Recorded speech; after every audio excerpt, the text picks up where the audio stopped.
لا إله إلا الله لا إله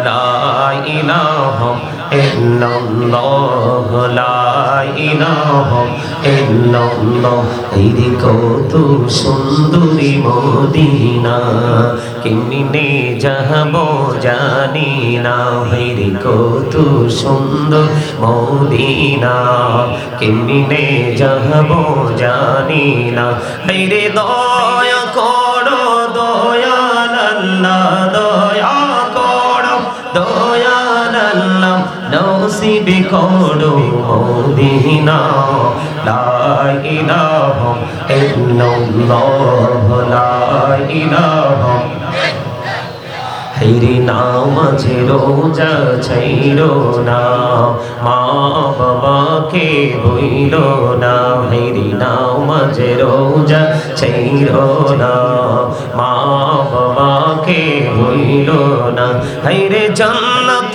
বাসী হইতে চাইলে জান্নাত বাসী হইতে চাইলে প্রাণ ভরে করো সাধনা লা ইলাহা ইল্লাল্লাহ লা ইলাহা তুমি কহুরে বনহিলা সফিউল্লাহ তুমি কহুরে বনহিলা নজিউল্লাহ মোর নবীকে বানাইলা তুমি মোর নবীকে বানাইলা তুমি নূর মুহাম্মদ সাল্লাল্লাহ লা ইলাহা ইল্লাল্লাহ লা ইলাহা লা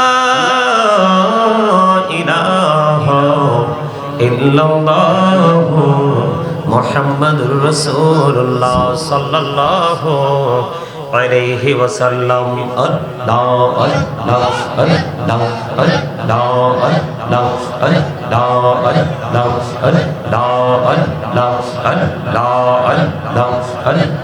আল্লাহ আল্লাহ আল্লাহ আল্লাহ আল্লাহ পাগল মনটা শুধু খুঁজে দিবানিশি কেমন করে বলবো গো দয়াল কেমন করে বলবো গো দয়াল তোমায় ভালোবাসি আল্লাহ আল্লাহ আল্লাহ আল্লাহ আল্লাহ আল্লাহ আল্লাহ মাশাআল্লাহ আল্লাহ আল্লাহ আল্লাহ ইন্নাহুমিতে এতো মধু ইন্নাহুমিতে এতো মধু জাহানিলি তো আগে দয়াল জাহানিলি তো আগে যতই জপি নামটি তোমার যতই জপি নামটি তোমার তুই মধুর লাগে দয়া তুই মধুর লাগে আল্লাহ আল্লাহ আল্লাহ আল্লাহ আল্লাহ আল্লাহ মনে বড় আশায় আছে যাব মদিনায় আরে পাখি হলে ওরে ওরে পাখি হলে ওরে ওরে যাব সোনার মদিনা মনে বড় আশায় আছে যাব মদিনা আল্লাহ আল্লাহ আল্লাহ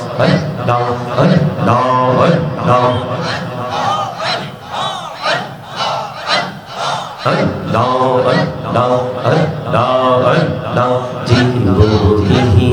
কৌশিরে গৌনা জীবলিয়া কৌশিরে গৌনা ক্ষমা করে দাও রে দয়াল ক্ষমা করে দাও এই রে গৌনা গলে ক্ষমা করিয়া গৌনা গলে ক্ষমা করিয়া কবুল করি নাও রে দয়াল কবুল করি নাও আল্লাহ আল্লাহ লা ইলাহা ইল্লাল্লাহ মুহাম্মাদুর রাসূলুল্লাহ সাল্লাল্লাহু আলাইহি ওয়াসাল্লাম। উপস্থিত সম্মানিত উলামায়ে কেরাম, আমন্ত্রিত অতিথিবৃন্দ, দাড়িপাকা আমার মুরব্বী বাবারা, যুবক ভাইয়েরা, পর্দার অন্তরালে রয়েছেন আমার মা বোনেরা, বিশেষ করে আজকে মরহুম মনু মিয়া ও কবরবাসী রুহের মাগফিরাতের উদ্দেশ্যে বাৎসরিক ওয়াজ ও দোয়ার মাহফিলের আয়োজন করা হয়েছে। আজকে আমি যতটুকু জানি আপনারা সকলে যে যতটুকু পেরেছেন শারীরিক, মানসিক, আর্থিকভাবে আপনারা সাহায্য সহযোগিতা করেছেন। সবকিছু মিলিয়ে আজকের এই জান্নাতের বাগানটা সাজানো হয়েছে। যারা যে যতটুকু পেরেছেন সব দিক মিলিয়ে আপনারা সাহায্য করে আজকের এই নুরানি, ইমানি, ইরফানি জলসা সাজিয়েছেন। সকলের প্রতি আমার আন্তরিক রাহমাতুল্লাহি ওয়া বারাকাতুহু। সম্মানিত উপস্থিতি,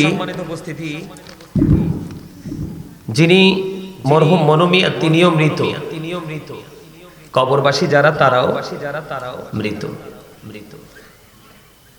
এটাই পৃথিবীর নিয়ম, এটাই সৃষ্টির নিয়ম যে কেউ দুর্বল হলে সবল যারা তাকে কি করবে? সাপোর্ট দিবে, সহযোগিতা করবে।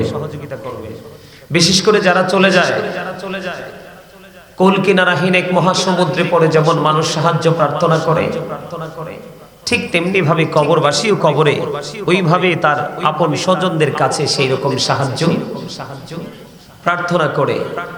যখন মানুষ এই জান্নাতের বাগানগুলোতে একত্রিত হয়, যারা সাজায় এবং যারা উপস্থিত হয়, আর যারা উপস্থিত হতে পারে না, ইচ্ছা আছে কিন্তু অন্যভাবে সহযোগিতা করেছে, আল্লাহ রাব্বুল আলামিন তাদের আপন কবরবাসীর জন্য সেটা নিয়ামত হিসাবে কবুল করেন। এই আমরা যারা পৃথিবীর বুকে বেঁচে আছি, আমাদের শান্তি, পরকালে যারা ফিউচারে যারা পা রেখেছে, তাদের মুক্তির উদ্দেশ্যে আমরা যারা একত্রিত হয়ে এখানে এতক্ষণ পর্যন্ত আল্লাহর হাবিবের শানে কয়েক মর্তবা দুরূদ ও সালাম, আল্লাহর জিকির করার তৌফিক আল্লাহ আমাদেরকে দিয়েছেন। সে শুকরিয়া তান সকলে একবার বলুন আলহামদুলিল্লাহ। আরো জোরে বলুন আলহামদুলিল্লাহ। আরেকটু মহব্বতে এই জান্নাতের বাগানে এসে বসে আপনারা খুশি না বেজার? সবাই। মাহফিলটা কিন্তু সারা রাত হবে না, যতক্ষণ আলোচনা করা যায় ততক্ষণ আলোচনা করে আমরা প্রোগ্রামটা আজকে শেষ করে দিব। কিন্তু এমনও হতে পারে এই প্রোগ্রামটা আমাদের কাল হাসরের দিন নাজাতের উসিলা হতে পারে কি পারে না? আপনারা অসুস্থ মানুষের মতো আচরণ করবেন না। তার কারণ কি জানেন? মানুষের শারীরিকভাবে অসুস্থ হলে তাকে অসুস্থ বলে না। আসল রোগ হলো মানসিক রোগ। মানসিকভাবে যখন মানুষ আক্রান্ত হয় তখন কিন্তু এখান থেকে সেরে ওঠার কোনো সুযোগ নাই। শারীরিকভাবে যেটা হয়, এটা আপনি যখন ডাক্তারের কাছে যাবেন তখন কিন্তু ডাক্তার এখন যে অত্যাধুনিক প্রযুক্তি, সেটার মাধ্যমে আপনাকে আইডেন্টিফাই করে দিবে আপনার কি হয়েছে বা না হয়েছে। কিন্তু রুহের রোগ এমন এক রোগ, এটা অত্যন্ত বিষাক্ত, অত্যন্ত ভয়ঙ্কর। এই রোগ থেকে বেঁচে থাকতে হলে আপনাকে আমাকে এই সব পরিবেশগুলোর সাথে নিজেকে অ্যাডজাস্ট রাখতে হবে। কি রাখতে হবে? এই পরিবেশটার সাথে নিজেকে অ্যাডজাস্ট। মসজিদে যান, মাদ্রাসায় যান, মাহফিলে যান, কোন আলেম ওলামার সোহবতে যান, দেখবেন আপনার মানসিক প্রশান্তি অটোমেটিক্যালি চলে আসবে। এটা আল্লাহর পক্ষ থেকে আসবে। এই কারণে আল্লাহ রাব্বুল আলামিন বলেছেন, ইন্নামা ইয়াখশাল্লাহা মিন ইবাদিহিল উলামা। এই পৃথিবীর বুকে যত মানুষ আল্লাহ রাব্বুল আলামিন সৃষ্টি করেছে, এর মধ্যে সত্যিকারের ভয় যার চেনা আছে তারা হলেন আলেমরা। সুবহানাল্লাহ বলেন না? আর জোরে আল্লাহ রাব্বুল আলামিন বলেছেন, join with my dear people, come to my paradise. আল্লাহ রাব্বুল আলামিন বলেছেন, join with my dear people, come to my paradise. আল্লাহ রাব্বুল আলামিন বলেছেন, আমার প্রিয় লোকেদের সাথে যুক্ত হও আর আমার জান্নাতে চলে আসো। ফাদখুলি ফি ইবাদি ওয়াদখুলি জান্নাতি। বলেছে কে? আল্লাহ। আপনার এলাকার মানুষ, এই গ্রামে তো মানুষ তো আর কম নাই, অনেক মানুষ আছে না? কিন্তু সেই পরিমাণে মানুষ কি মাহফিলে আসছে? সেই পরিমাণে মানুষ কি মসজিদে যায়? সেই পরিমাণে মানুষ কি কোনো ভালো কাজে দানের জন্য হাত পাতলে দেয়? দেয় না, সেটার কারণ কি জানেন?